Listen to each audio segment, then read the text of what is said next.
Patuloy na lumalalim ang investigasyon ng CIDG sa pagkasawi ng Ateneo student athletes na sina Rene Baterbonia at Divine Adili.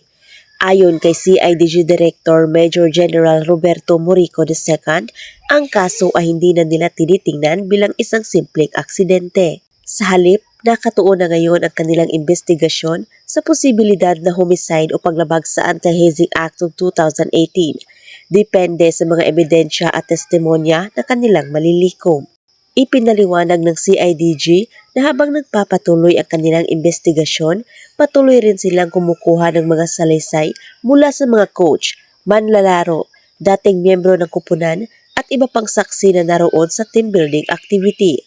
Naglabas na rin sila ng mga sabina upang matiyak na makakalap sila ng kumpleto at malinaw na impormasyon tungkol sa tunay na nangyari bago, habang at pagkatapos ang insidente. Ayon pa kay Morico, hindi lamang mga fraternity ang saklaw ng Anti-Hazing Act.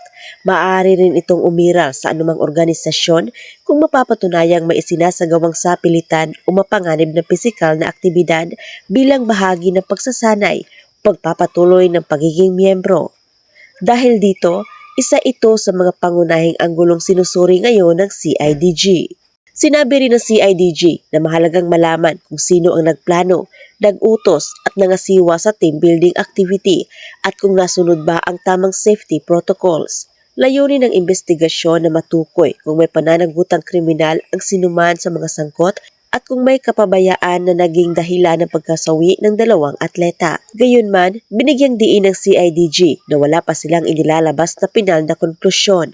Patuloy pa rin ang masusing investigasyon at ang posibleng pagsasampa ng mga kaso ay nakadepende sa kabuuang ebidensya at mga testimonya na kanilang makakalap sa mga susunod na araw.